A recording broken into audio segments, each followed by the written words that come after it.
Hello, everyone, and welcome to Cookies Enabled live stream. What's New Wednesdays? I am Will here again to welcome you to the channel, and I have my friend Andrew over here, and he is my backup for the day. And we have a bunch of different topics we're going to fly through today, and especially wanted to mainly just wanted to talk about our first few new episodes that are going to be coming out very soon. I know Andrew's almost done working on the next episode, which is history of video games, which will be really interesting. We're going to cover some missed topics in our next live stream about that video, since that one, again, almost like history of computers, there's just too much to cram in there. So it's really a tight fit video, so there's going to be some topics that we've missed, and we're going to cover those in our next live stream for sure. But just want to make sure everything is coming through good here so far, and hopefully you guys are enjoying the few videos that we've got up. I know it's kind of a rough start for us. We're doing every other week, and I got a schedule up on Facebook if you guys want to know when our next videos are going to be and what they're going to be about.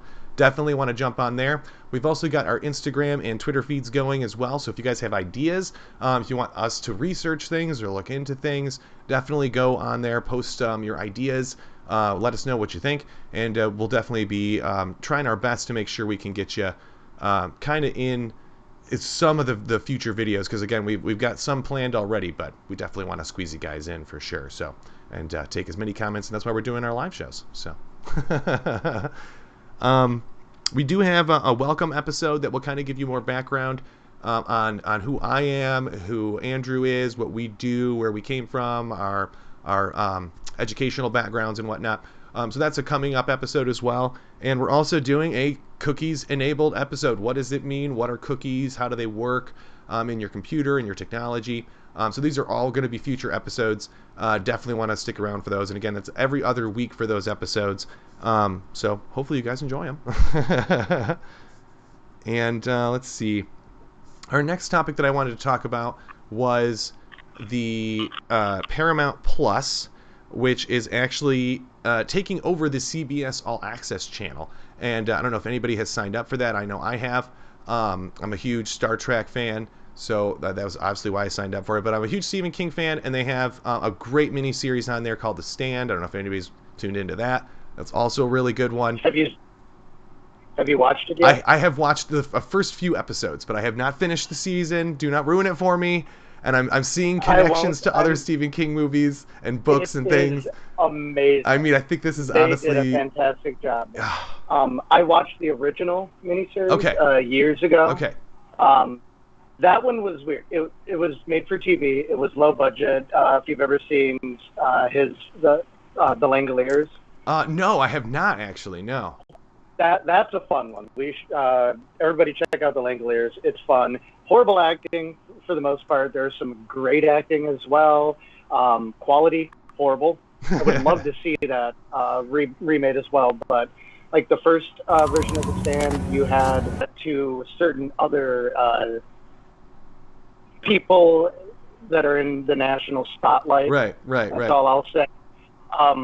It's absolutely incredible. Whoopi Goldberg has wanted to play the role of Mother Abigail for years, and she finally got to, and she's amazing in it. I was going to say, just the few episodes I've seen with her, I'm like falling in love with Whoopi all over again. I absolutely adore her on screen. Most likely, it sounds like she is going. There's rumors she's going to be in the next season of Picard as well. Okay, see, I was hoping. I was really hoping. She has to. She kind of has to. Well, she said she'd be willing to, and on air there was some what's it called, like interview. Oh, right. And Patrick Stewart was there, and he said you can come back if you want. Ooh, so we'll get to see her as guy in it again. Okay. I would love to see. No, check out. I know we're getting off topic from Paramount. Right. Not quite. That's okay. This is a huge deal for Paramount. Yes. Right. So of course, why are we bringing up Paramount? You're probably wondering. I know you definitely is going to really improve viewership, and especially for the CBS shows. I think they're going to get even more viewers because people will be tuning in to watch a Paramount movie and getting access to what CBS already had, like soap operas and Survivor and whatnot. So,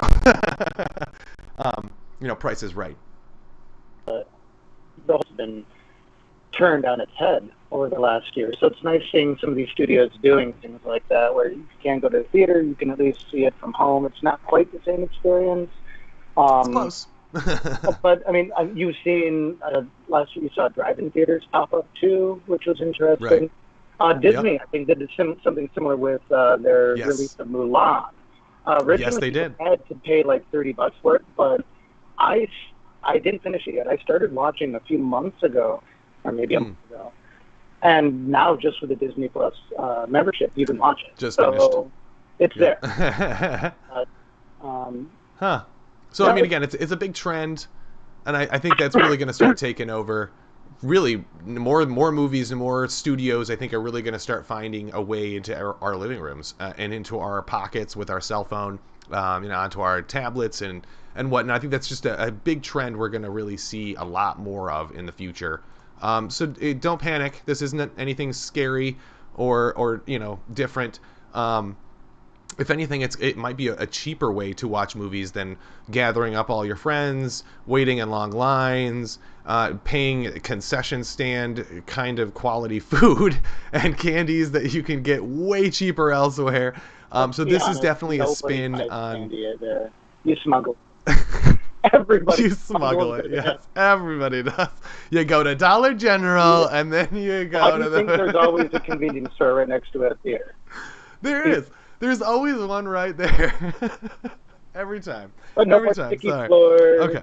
All of that. I mean, for huge blockbusters, I would love to eventually get back to a theater. Like, imagine watching Avengers Endgame at home.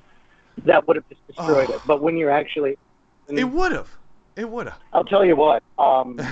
Usually, I hate sitting next to, like, small children in a theater because they talk usually, and it distracts you, or right. I watch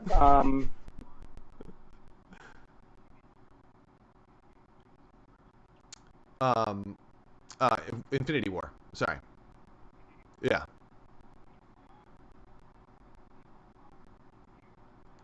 Right. I mean, that was a tough one.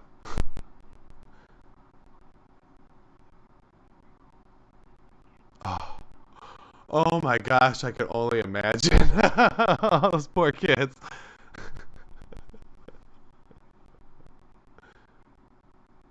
Right. I mean, we all do. I mean, our favorite characters are melting away before our eyes, and then the few remaining ones are so confused.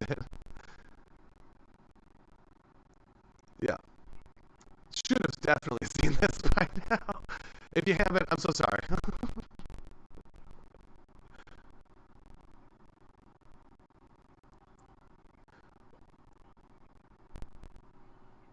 is kind of nuts. So yeah, it really eventually is. I'd love to go back to a theater for a huge blockbuster, but for most of them, absolutely. to get to watch right away, it's going to be really nice. Yep. And I completely agree, 100%. Honestly, I know the theaters will come back in a big way. They always do. They always have. They've been a critical cornerstone to society, and I'm not trying to insinuate that people need to stop going to the theaters or anything like that. It's just that what's hit the theaters now has been coming. And I've been telling people this for decades. This is coming. It's going to happen. It's going to be a giant shift when the internet really hits the fan with speed and quality. And now you can get quality theater style movies at home. Again, you got to have like an 8K quality, 80-inch screen and, crazy Bose surround sound and stuff to even come close to what most theaters are offering. But still, I mean, who wants to fork out all that money? I mean, and watching at home right now is better than nothing. It at least helps the industry. Mm-hmm. I'd like for us to eventually get back to theaters. I know some places allow it already. My personal opinions are you shouldn't be doing that. Yeah. Yep. I mean, our numbers are going down, but we're still in the middle of this. And yeah, if you're going to do anything from home, at least get a subscription service and Yeah. legally watch the stuff like me and Andrew. I have almost all of the services. I have HBO Max, I have Amazon, I have Netflix, I have Hulu, I have Disney Plus. I pretty much have them all, and I kind of hate the fact that I have to pay all these separate subscriptions. I think that will change in the future too, as they start banding together to, share equality between the Oh yeah. marketplace and keeping it fair. So that will also come, but it's decades from perfect, so we just need to get used to that. Despite all that, despite having all those services and YouTube and 300 videos in my watch later playlist, there are those times where you scroll through them all. Yep. I don't know what to watch. I have so much, and I can't decide. It's the cable dilemma. I have 300 channels, but there's nothing on TV. Exactly. But it's good. Again, it's good that continuing with this, they're going to. Absolutely. I would agree that Paramount versus a CBS logo is going to really enforce that studio, and if anything, it's just going to give them more funding. So they really have nothing to complain about. As far as I'm concerned, they should play ball with Paramount and just roll with the punches, because they have to grow in one direction in order to get this to work. That's what they've all done. Amazon, Netflix, they've all started with something really small and grew into something giant. And that's how they are today. So, these days. I've got a friend who is living in LA right now, and he's part of the, he's in that industry. Maybe we'll bring him on someday to talk about what all the changes have been like over the years. He's really that would be cool. When we do get to go back to places, though, prices might be up, but at that point, it's worth it. It's people's livelihood. It would be worth it. Yep. Just like restaurants opening now, if you are going to go, be respectful. Definitely. I've worked in them during the whole pandemic when we had limited seating, and it can be rough. So they're trying to make a living. Be nice. Yeah. We're all in this together. Leave too, because they got to flip those tables. Exactly. Exactly. And I commend you, all the frontline workers, for all the hard work that everybody's been doing, because I know that has not been easy.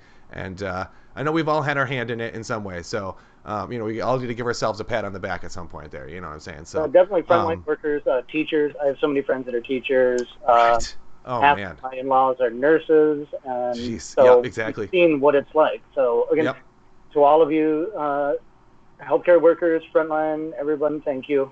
Yeah, I would take my hat off, but it would take a lot of work. It's rough.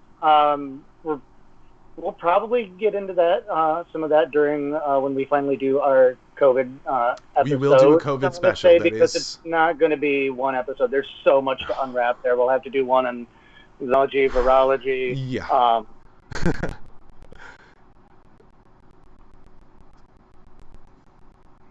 There's so much misinformation. Thank you. That's literally what I was going to squeeze in there. That's what's slowing my research down, is sifting through the junk, and making sure it's actually something I can throw out, and it's not just an outlier or something that I need to keep on digging into, and so this, it's coming. The episode's coming. Don't panic. It's just there's a lot more to do, and it's not that I'm trying to get a special answer. I'm just trying to get you guys the best definitive evidence before it is presented. I hate to do 6 different episodes all going into detail that I could have just crammed into one. So that's why we wait to post things until I definitively, or either of us have definitive answers, and then we go from there. So that's where the episode goes, and that's how that works. So our next topic, not going anywhere. Don't worry, everybody. You're going to get to see more stuff. Right. That was the whole point of that 10-minute tangent there. Pretty much. So our next topic, I know Andrew, you wanted to take this one away, was about the USS New York. I'm going to try to get our transition up here so you can see that. I have some photos and videos of it here for you. Yeah, but you had some interesting news about that, which was pretty cool. Yeah, this just popped up in my feed recently, and I wasn't sure why, because it She's was the apparently latest in a commissioned long back line of warships in named after the state and city 2009 of or New something York. like that. But the USS New York, USS New York carries more than LPD-21. just the name. The amphibious transport It's a ship, cool which is ship used to that we've land got. troops ashore for It's missions, so gorgeous. is made It's in massive. part with steel from the Amphibious wreckage of the transport Twin dock. Towers. I don't know what that is. Today, the I'll have US to ambassador Yeah, to the it's UK, kind of cool. They kind Woody of show it there, I Johnson, think. who's from New Never York, forget. There's something on visited the the side, ship, which The is really cool. with cool which he thing has about a this, personal it's connection. in the news because Yeah, the USS apparently New every York year is important to in me. They asked me I to think be it's involved in Brooklyn, kind of the they have what they commissioning call of Fleet Week, the ship. where they just And so it's I like a went big down, I saw public it being event. built They show in all New of Orleans, these. and I was introduced to the crew, and so I was kind of Yep. I was on that journey along with the people that were running the ship, Oh yeah. and the symbolism of having the steel of the Twin Towers.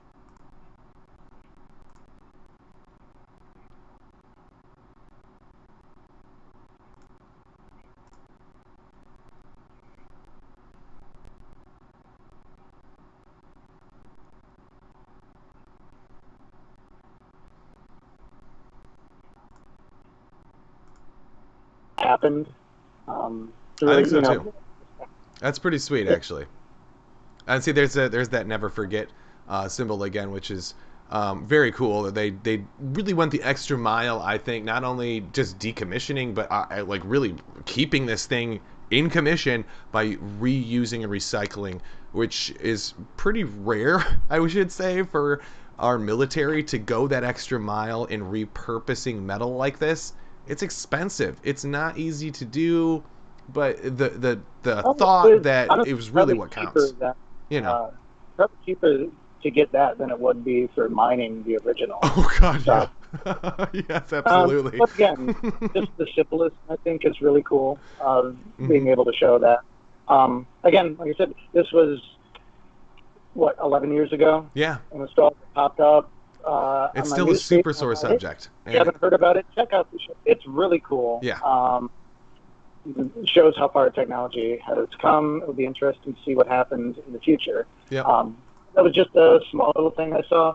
Thought it was pretty interesting. So Oh yes. check it out, everybody.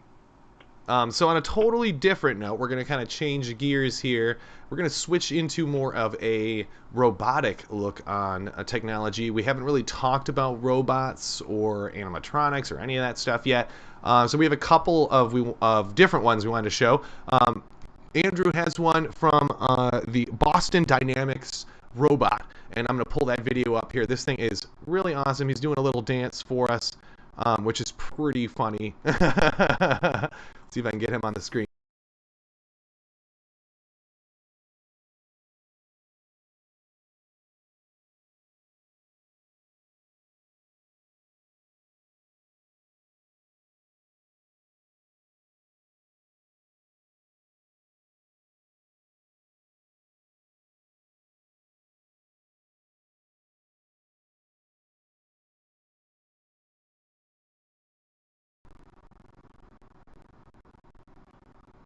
Yeah.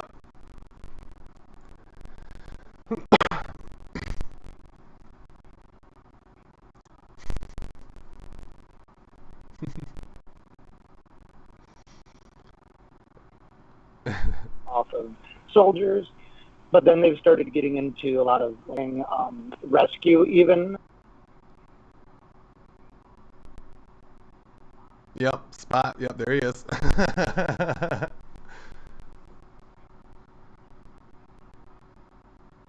Yep.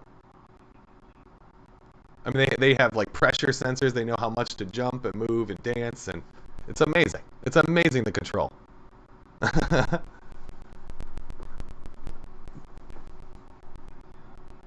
Yeah. None of this is faked.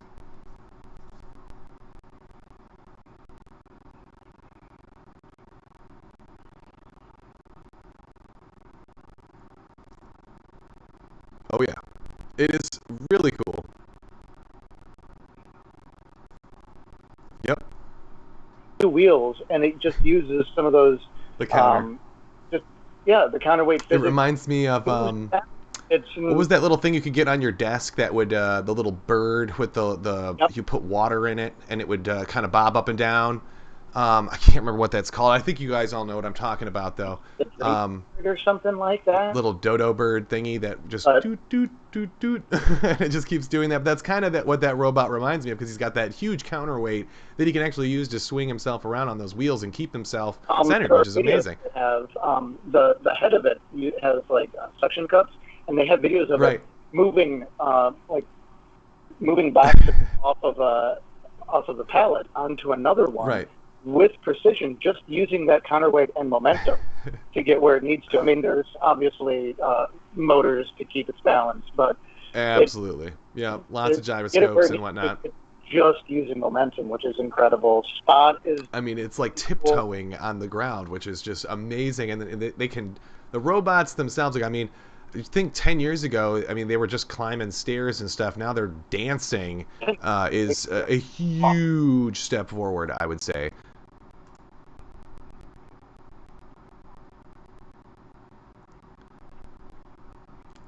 Yep.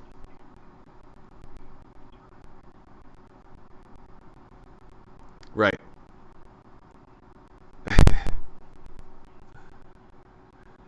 It's, jeez, even just helping like the elderly, anything like that. I mean, really the possibilities are endless here. I mean, we are really branching into a new realm of not just mechanical assistance, but actual robotic AI assisted, helpers that are smart enough to go get the paper for you and determine if you had a stroke or something. You know what I mean? Like, that we don't have this technology yet, and this is definitely coming really soon. You're also with that and other technologies, what Tesla's working on.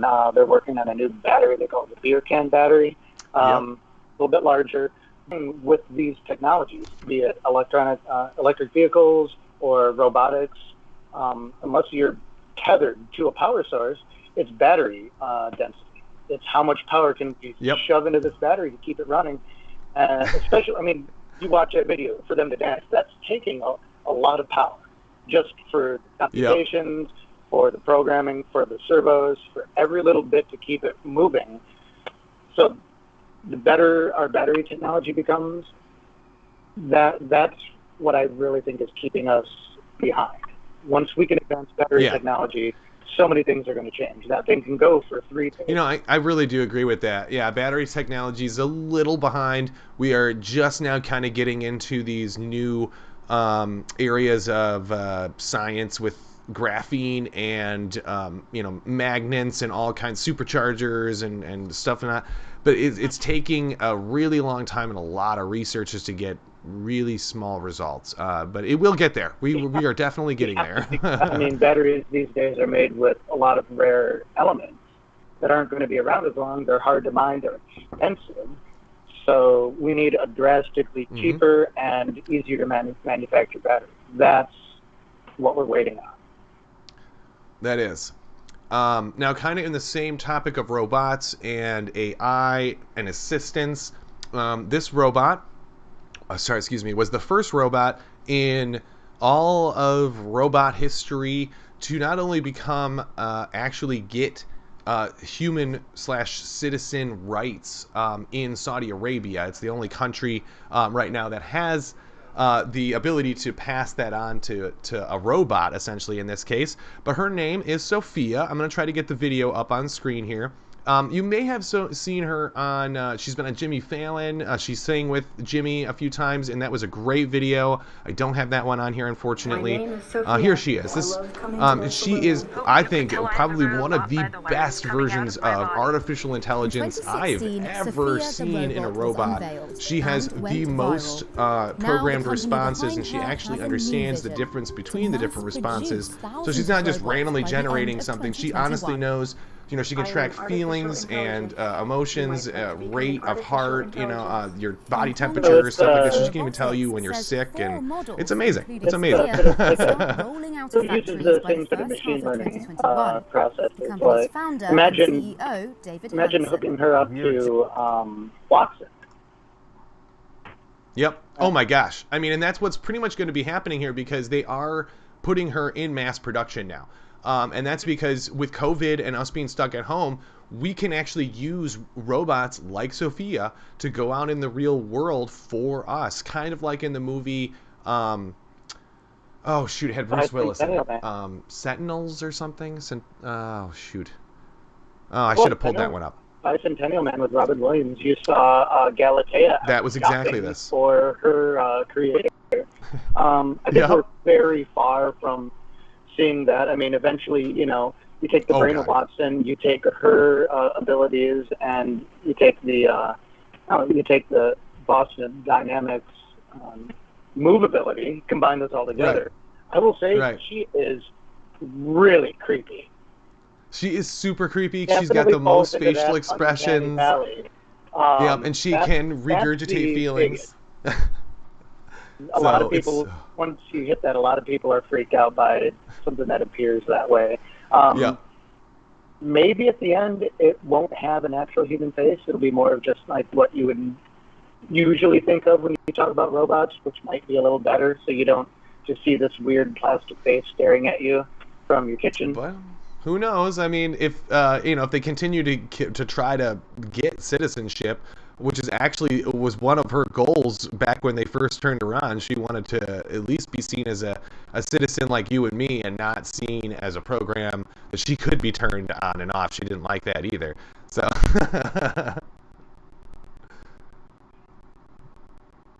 exactly.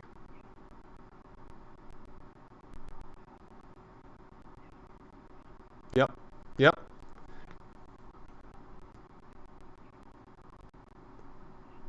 There, a lot of people have different opinions on AI, that sort of thing, and the ethical, moral, and sociological implications is really massive. It's a tough ground to be accepted. But the technology. Well, we've all seen The Matrix. We know how it ends. So it's a little scary because it's just uncharted territory for humans, and so we really we want to create this, but at the same time we don't want it to overtake us or necessarily make us look bad. And so that's a problem, is that machines have always been better at things than us. So why would you try to make something that can be like us but not try to achieve better than its original programming? And that's why I like Sophia, is that she actually does try. It's a drive to figure things out in the end. Can we make this happen? Yeah, we have to think about should we or how we do it, but just exactly, ethically, is it right?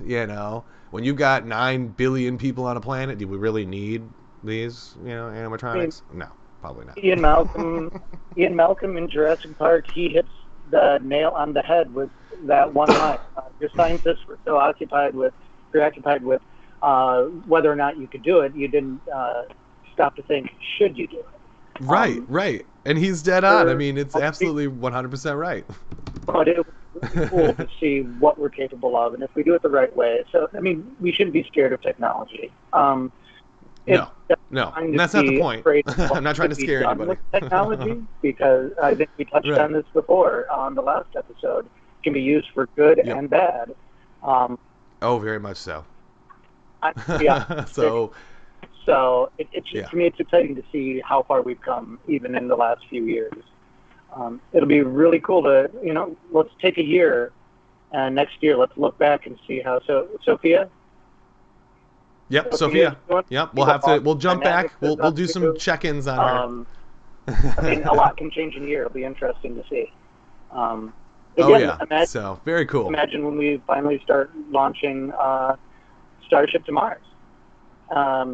Man. You throw one of those. Yep.